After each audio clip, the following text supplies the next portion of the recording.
3 নম্বর format problem number 2 বের করেন সবাই 2 নম্বর সে Alif incorporation manufacturing toys Alif has decided to create and market a new system with wireless control and excellent video graphics নতুন খেলনা আবিষ্কার করেছে তার নাম এটা হচ্ছে এক্সিলেন্ট ভিডিও গ্রাফিক্স বের করেছে আর কি আলিফ manager are thinking of calling this system the yo-yo এই খেলনার নাম রাখছে yo-yo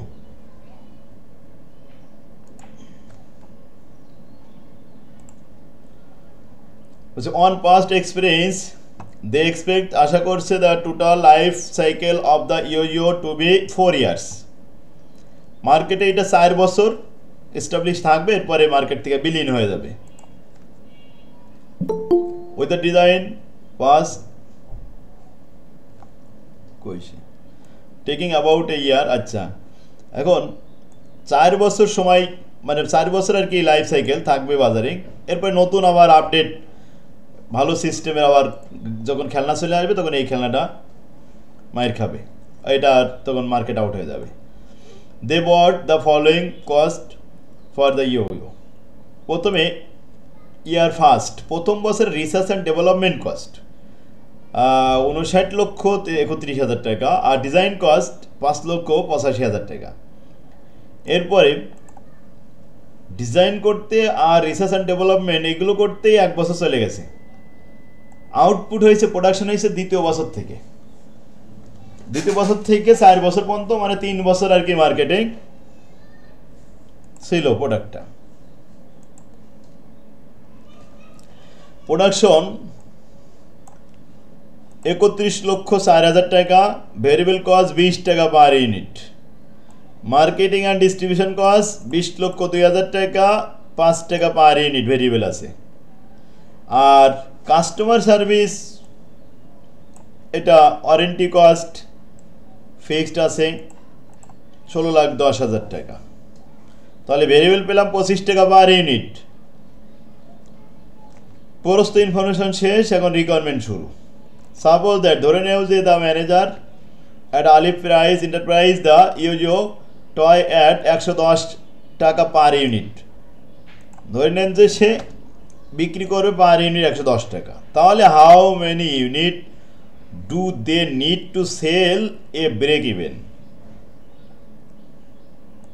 ইভেন ওটাতে কি পরিমাণ পণ্য বিক্রি করতে হবে ব্রেক ইভেনের পরিমাণ দেখাতে হবে যেখানে লাভ হবে না লস হবে না লাভ লস সমান হয়ে যাবে আয় ব্যয় সমান হয়ে যাবে এরকম একটা পয়েন্টে আসতে কত ইউনিট বিক্রি করা লাগবে তো ব্রেক ইভেনের সূত্র হলো fixed cost by contribution per unit এখন ফিক্সড কস্ট আমাদের একত্রে যোগ করতে হবে সব এই যে রিসার্চ অ্যান্ড ডেভেলপমেন্ট এই ফিক্সডটা কিন্তু প্রোডাকশনের ভিতরে আসে না আর কাস্টমার সার্ভিস লাস্টে যে কাস্টমার সার্ভিস ওয়ারেন্টি খরচ এটা কখন হয় বিক্রয়ের পরে যদি নষ্ট হয় সেই সময় না ওয়ারেন্টি খরচটা হবে তো এই ফিক্সডটা প্রোডাকশনের ভিতরে আসতে পারবে না তাহলে রিসার্চ অ্যান্ড ডেভেলপমেন্ট কস্ট আর লাস্টে 16,10,000 টাকা ওয়ারেন্টি খরচ এই দুইটা যদি না আসে আর থাকলো 3টা আইটেম 5,85,000 যোগ 31,04,000 আর যোগ 20,02,000 টাকা এই সব মিলে টোটাল ফিক্সড কস্ট হলো 56,91,000 টাকা contribution per unit sell price minus variable cost sell হচ্ছে 110 টাকা আর ভেরিয়েবল কস্ট 25 টাকা তাহলে 110 থেকে 25 বাদ দিলে থাকে 85 টাকা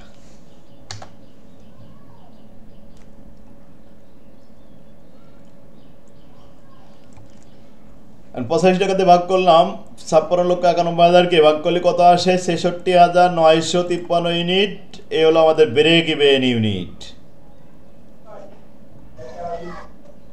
2 নম্বরে বলছে boast the selling price of the year second it first comes out to 70 টাকা per unit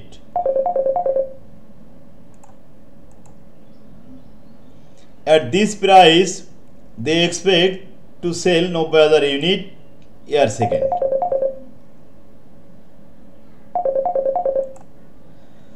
তাহলে প্রথম যদি আমরা 70 টাকা করে বিক্রি করি, এই প্রাইসে প্রথম বছরেই 90,000 ইউনিট বিক্রি করতে পারবো।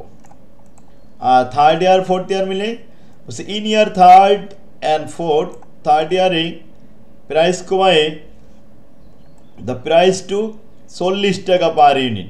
থার্ড ইয়ারে যে প্রাইস কমাই দেবো, যখন প্রাইস কমাই দেবো তখন বিক্রয় বেড়ে যাবে। দ্য ম্যানেজার এক্সপেক্টেড, আশা করছে, to sell 5,40,000 unit in year third and in year fourth. Third year আর ফোর্থ ইয়ারে 5,40,000 ইউনিট বিক্রি করা যাবে যদি আমরা প্রাইস 40 টাকায় নিয়ে চলে আসি। কোথায় 70 টাকা আর কোথায় 40 টাকা, সেল প্রাইস কমাই দিলে বিক্রয় বেড়ে যাবে। দুইটা প্রাইস দেখলাম, most of the selling price, যে একটা 70 টাকা আরেকটা হচ্ছে 40 টাকা, 40 টাকা করে। এই তাহলে which price strategy would you recommended? এই কৌশল দুইটার মধ্যে কোনটা আমরা অ্যাকসেপ্ট করব? এক্সপ্লেন, ব্যাখ্যা করে দেখাতে হবে। দুইটা কৌশল দুইটার মধ্যে কোনটা ভালো হবে আমাদের জন্য? তাহলে প্রথমে আসেন 2 এ 50 টাকা যদি বিক্রি করি তাহলে ইনকাম স্টেটমেন্ট হবে 4,50,000 ইউনিট বিক্রি করতে পারবো 50 টাকা করে। 4,50,000 গুণন 50 টাকা, এতে আসবে 2,25,00,000 টাকা বিক্রয়। ভেরিয়েবল কস্ট হবে 4,50,000, 25 টাকা করে ভেরিয়েবল কস্ট। 2,25,00,000 থেকে 1,12,50,000 বাদ দিলে কন্ট্রিবিউশন থাকবে, তারপরে ফিক্সড কস্ট বাদ দিতে হবে। ফিক্সড কস্ট তো যোগ করাই আছে এখানে, 56,91,000, সব মিলে বাদ দিয়ে দেখি প্রফিট কত হয়, 55,59,000 টাকা। তাহলে 1 নম্বর স্ট্র্যাটেজি হলো যে 50 টাকা করে বিক্রি করতে পারবো, এরকম 4,50,000 ইউনিট বিক্রি হবে। আর যদি আমরা 2 নম্বরে যাই, দুইটা স্ট্র্যাটেজি দেখাই, যে 70 টাকা করে প্রথম বছরে, তারপরে আবার 40 টাকা করে। তো প্রথম বছরে বিক্রি হবে 90,000, আর পরের বছরে বিক্রি হবে 5,40,000। তো দুটো যোগ করলে হবে 6,30,000। এরপর আমরা দ্বিতীয়টা চলে আসলাম, 6,30,000 টাকা, 30,000 ইউনিট বিক্রি হচ্ছে, 90,000 গুণন 70 টাকা, আর 5,40,000 গুণন 40 টাকা, সব মিলে হলো 2,79,000।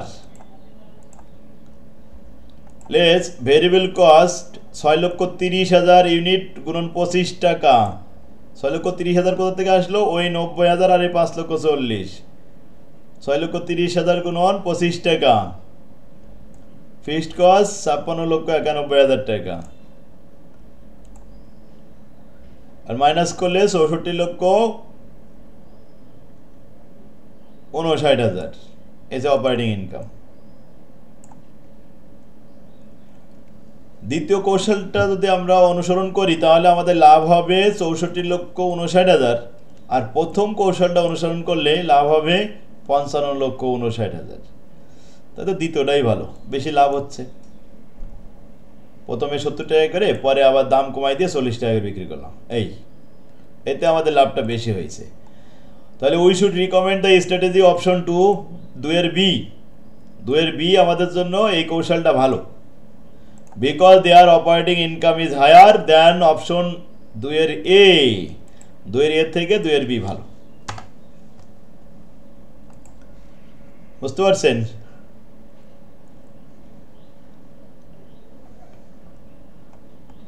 সবাই ক্লিয়ার? জি স্যার। আচ্ছা, এরপরে আসেন 5 নাম্বার অঙ্ক, টাইমেক্স। এর অঙ্ক সহজ, অনেক ইজি। হ্যাঁ বলেন। আমাদের এখানে কাস্টমার সার্ভিসটা আমরা প্রোডাকশন কস্ট আনি বা ফিক্সড কস্ট আনি নাই, কিন্তু মার্কেটিংটা কেন আসছে? এটা তো স্যার ক্যালকুলেটেড না। না, এটা হচ্ছে অপারেটিং খরচ না। অপারেটিং খরচ বিক্রি করার সময় মার্কেটিং খরচ, এই বিক্রয়ের খরচ এটা। কিন্তু এই যে ওয়ারেন্টি কস্ট, এই ওয়ারেন্টি কস্টটা তো আমাদের বিক্রয়ের পরে যেই সংগঠিত হয়। কাস্টমার সার্ভিস যেটা আছে এটা, হ্যাঁ, কাস্টমার সার্ভিসটা হলো ওয়ারেন্টি খরচ। এটা পরে যেই সংগঠিত হয়। আর এই খরচটা আসলে আমাদের কিন্তু খরচ না। এই যে কোম্পানি বলে না যে 3 বছরের ওয়ারেন্টি, 10 বছরের ওয়ারেন্টি, ওরা কিন্তু বাটপার, ওরা কিন্তু কাস্টমারদের ঠকায়। কারণ জি স্যার। কস্টের সাথে ওয়ারেন্টি কস্ট যোগ করে দিই, তারপরে কিন্তু সেল প্রাইস নির্ধারণ করে। তার মানে ওর ভিতরে কিন্তু ওয়ারেন্টি খরচ আগেতে ঢুকাই রাখছে। এখন দেখাচ্ছে 1 লক্ষ পণ্য বিক্রি করলো, তার মধ্যে মাত্র 1000 পণ্য হয়তো ওয়ারেন্টি আসবে, ওয়ারেন্টির আওতায় পড়বে 1000 পণ্য, সেইগুলো সার্ভ করবে। এখন দেখা যাচ্ছে ওইগুলো সার্ভিস দেওয়ার পরে আর বাকি টাকাটা সব তো কোম্পানি লাভ করবে, ঠিক না? জাপান যখন আমাদের দেশে মার্কেটিং করতে আসলো, জাপান তখন কিন্তু গ্যারেন্টি দিল, রিপ্লেস গ্যারেন্টি, নষ্ট হলেই নতুনটা দেওয়া হবে, ওইটা ভালো ছিল। কিন্তু চায়না যখন আসলো তখন কি করলো, কোনো গ্যারেন্টি দেওয়া হবে না, নষ্ট হলে ওয়ারেন্টি দেওয়া হবে, একটু মেরামত করে দিতে পারবো, তাও ওয়ারেন্টি কস্ট আপনার কাছ থেকে নেওয়া হবে। এই কিন্তু বাটপারি করলো। জাপান সরে গেল, চায়না এখন মার্কেট পেয়ে গেল আমাদের বাংলাদেশে। কিন্তু এক সময় জাপানই ছিল মার্কেট, বাংলাদেশের সব দখল ছিল জাপানের দখলে। কিন্তু এখন ইন্ডিয়ান চায়না বাইনার কারণে জাপান আর এসব ঝামেলা করে না, এসব মার্কেটিং করতে আসে না। মার্কেট এখন নোংরা হয়ে গেছে, দেখছেন না? দোকানদার বসে থাকে আর পণ্য দোকানদারের কাছে মানে কিনতে যাওয়া লাগে না, এখন আর মোকাম করতে যাওয়া লাগে না, দোকানে বসে থাকলে মাল চলে আসে, আসে আরও সাদে যে নেন পরে টাকা দিয়েন, বিক্রি করে টাকা দিয়েন, এরকম কথা বলে। এখন টাইমেক্সের যে ঘড়ি আবিষ্কার করেছে, ঘড়ি লিখেছে দেখেন, এখানে ঘড়ি তৈরি করেছে। Timex makes the digital watch. Timex is preparing a product life cycle budget for a new watch KZ3 মডেলের একটা নতুন ঘড়ি তৈরি করতেছে। Development on the new watch is to start shortly. The estimated KZ3 are as follow. Life cycle unit manufacturing and sold, উৎপাদন করবে এবং বিক্রি করবে 8 লক্ষ ইউনিট, 8 লক্ষ ঘড়ি উৎপাদন করবে। সেলিং প্রাইস পার ওয়াচ, প্রত্যেকটা ঘড়ি বিক্রি করবে 800 টাকা করে দাম। Life cycle cost, research and development and design cost একসাথে হলো 2 কোটি। এবার ম্যানুফ্যাকচারিং ভিতরে আছে ভেরিয়েবল ম্যানুফ্যাকচারিং, আর এই যে প্রথম বছর ভেরিয়েবল কস্ট পার ওয়াচ 300 টাকা, ভেরিয়েবল কস্ট পার ব্যাচ 12,000 টাকা। এই এক এক ব্যাচে কয়টা করে ঘড়ি উৎপাদন হয়? বসে ওয়াচ পার ব্যাচ 1000 ইউনিট, 1000 দিয়ে 12,000 ভাগ করলে 12 টাকা। সুতরাং ভেরিয়েবল কস্ট পার ব্যাচ যে 12,000, ওটা কিন্তু আমরা যখন পার ওয়াচ দেখাবো তখন 12 টাকা লিখবো, মাত্র 1000 দিয়ে ভাগ করে তাই দেখাবো। এরপরে ফিক্সড আছে, তাহলে ম্যানুফ্যাকচারিং ফিক্সড কস্ট 3,60,00,000 ভাগ 8 লক্ষ ইউনিট, 8 লক্ষ দিয়ে ভাগ করলে পার ইউনিট চলে আসবে। ম্যানুফ্যাকচারিং কস্ট চলে আসলো, সব ক্লিয়ার। এবার আসেন মার্কেটিংয়ে যাই। Variable marketing R fixed marketing.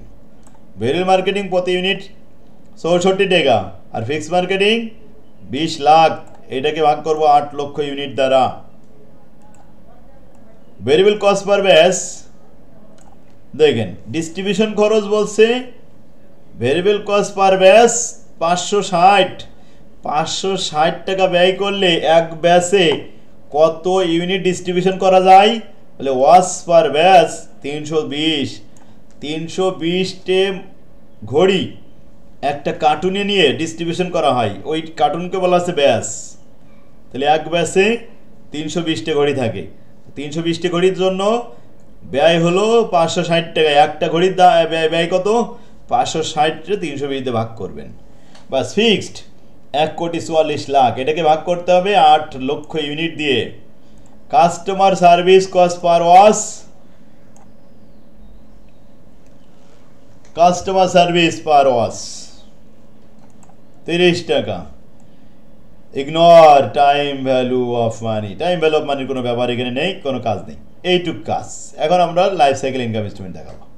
Calculate the budgeted life cycle operating income for a new watch. New watch তৈরি করতে এই যে আমরা ইনফরমেশনগুলো পড়লাম না, দেখেন অনেক সহজ, কিন্তু এই অঙ্ক ভেরি ভেরি ইম্পর্টেন্ট।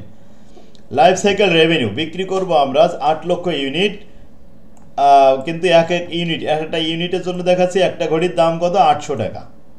সুতরাং life cycle cost, research and development, design cost ছিল ওইটা 2 কোটি টাকা ভাগ 8 লক্ষ ইউনিট, তাতে 25 টাকা খরচ হয়। ম্যানুফ্যাকচারিং কস্ট ছিল variable cost per wash, variable ছিল 300 টাকা প্রতি ঘড়ির জন্য, আর ভেরিয়েবল কস্ট পার ব্যাচ, ব্যাচে ছিল আমাদের ওই যে 1000 দিয়ে ভাগ করে 12 টাকা পার ইউনিট, আর ফিক্সড কস্ট 8 লক্ষতে ভাগ করলে হলো 45 টাকা পার ইউনিট। এবার মার্কেটে ছিল ভেরিয়েবল কস্ট পার ওয়াশ 64 টাকা, আর ফিক্সড কস্ট মার্কেটিং ভাগ করলে 2.5 টাকা।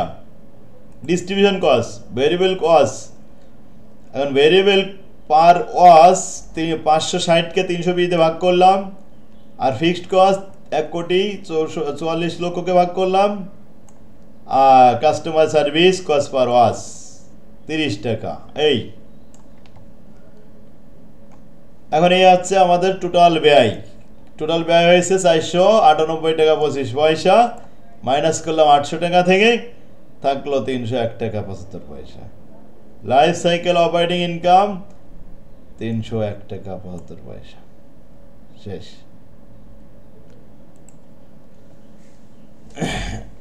এরপরে আসি 2 নম্বর রিকোয়ারমেন্ট।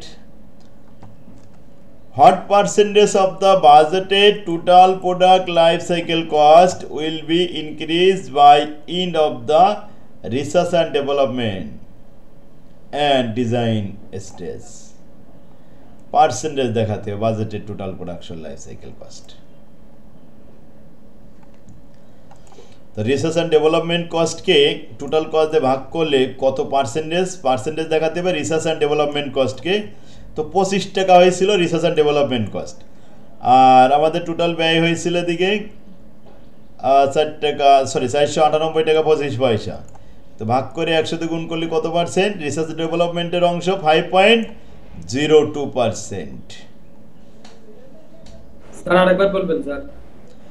হ্যাঁ বুঝছে, এখানে প্রশ্নটা দেখেন যে what percentage of the budgeted total product life cycle cost. তাহলে লাইফ সাইকেল কস্ট তো আমাদের 400 কত টাকা বললাম সামথিং, 498 টাকা 25 পয়সা। আর পার্সেন্টেজ বানাতে হবে যে will be incurred by end of the research and development and design cost. Research development কস্টকে পার্সেন্টেজ দেখাতে হবে শতকরায় টোটাল কস্ট দিয়ে ভাগ করে। তো রিসার্চ অ্যান্ড ডেভেলপমেন্ট কস্ট ছিল আমাদের 25 টাকা, আর টোটাল কস্ট ছিল 498 টাকা। 498 দিয়ে ভাগ করার পরে 100 দিয়ে গুণ করে দেখি 5.02% হয়েছে, শেষ। আরেকটা requirement, and Timex market research department estimated that the reducing KZ3 price by 60 টাকা will increase life cycle unit sale 10%। দেখেন KZ3-তে এই মার্কেটটা রিসার্চ করে দেখা গেল যদি আমরা প্রাইস 60 টাকা কমাই দিই তাহলে আমাদের বিক্রয় উৎপাদন 10% বেড়ে যাবে, মানে বিক্রয় 10% বেড়ে যাবে, উৎপাদনও বাড়াতে হবে। তো যদি 60 টাকা কমাই দিই প্রাইস কত থাকবে? 800 টাকা থেকে 60 টাকা কমাই দেন, থাকবে 740 টাকা। সেল প্রাইস যদি 740 টাকা হয় তাহলে কিন্তু বিক্রয় 10% বেড়ে যাবে। এবার 10% বাড়লে 8 লক্ষ ছিল আগে, এখন হয়ে যাবে 8,80,000 unit. If unit sale increase by 10%, Timex plan to increase the manufacturing and distribution base size, manufacturing base size এবং distribution base size increase করে 10% বাড়ায় দেবে। Assuming that the variable cost per wash, variable cost per base and fixed cost will remaining same, will remaining the same, আগের মতোই থেকে যাবে। Should Timex reduce KZ3 price 60 টাকা? 60 টাকা কি তার কমানো উচিত হবে? উচিত হবে কি না এই প্রশ্নের আনসার দিতে গেলে তো আমাদের ক্যালকুলেশন করতে হবে। Show your calculation.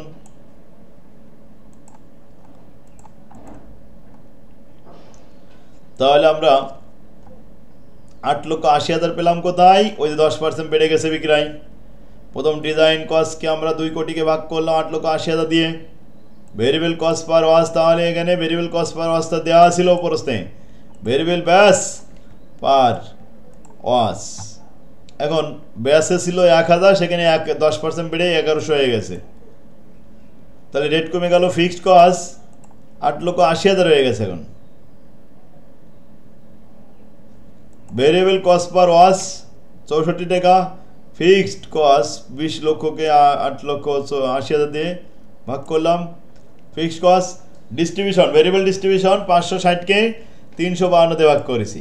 352 কি করে হলো, ব্যাচ সাইজ বেড়ে গেছে, আগে ছিল 300, কত ছিল আগে 320, এর ব্যাচ সাইজ বেড়ে গেছে 10%, 32 বেড়ে গেছে, তাই 52 হয়ে গেছে। ফিক্সড কস্ট 1,44,00,000 করে 8,80,000 ভাগ করলাম।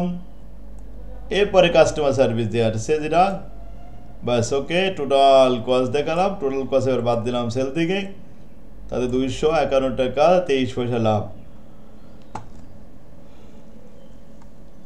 এখানে ছিল 301 টাকা, আর যদি আমরা এখানে প্রাইস কমাই দিই তাহলে হবে 251 টাকা। তাহলে আমাদের কমানো দরকার নেই, কারণ কমালে প্রতি ঘড়িতে আমাদের লাভ কমে আসতেছে। Calculation of total production unit working করে দেওয়া। কমেন্টে করলাম time x should not reduce, time এক্সের উচিত হবে না এই 10% কমানো, এই 60 টাকা কমানো উচিত হবে না। হ্যাঁ, কেউ কিছু প্রশ্ন করলেন মনে হলো, জিজ্ঞেস করছে। ও, প্রশ্নটা দেখে মাথা ঘুরাইছিল, এখন তো ক্লিয়ার হয়েছে। আচ্ছা, ওয়ার্কিংটা উপরে লিখতে হয়, পারলে হবে না শুরুতে? ওয়ার্কিং, হ্যাঁ হবে, ওয়ার্কিং একটু একটা লাইন মনে হয় কি যেন ভাত বলতেছে, আমি কিছেন না স্যার, মনে প্রথমে দেখি আর কি কঠিন মনে হয়েছিল স্যার, এখন ইজি লাগতেছে। না, এটা সহজ আছে, অঙ্ক এটা সহজ আছে, এটা আসার মতো রয়েছে, এই ইম্পর্টেন্ট আসবে, কিন্তু দুটো পার্ট আসলে কিন্তু 10 মার্কের আসবে, ইনশাল্লাহ হয়ে যাবে, এটা পারবেন। তারপরে আছে 7 নম্বর একটা, এটাই শেষ, আর একটা আছে 8, 7 আর 8। আচ্ছা, 7 আর 8 এই পর্যন্ত করলে আপনার আরেকটা আছে 9, আরে আল্লাহ, 9 ক্যাটাগরিতে ভাগ করা আছে। আচ্ছা, এটা দেখেন যদি না পারেন, এখন তো টাইম শেষ, প্লাস আমি আরো ঘুমাই এসে গেছে, একটু রেস্ট নেব।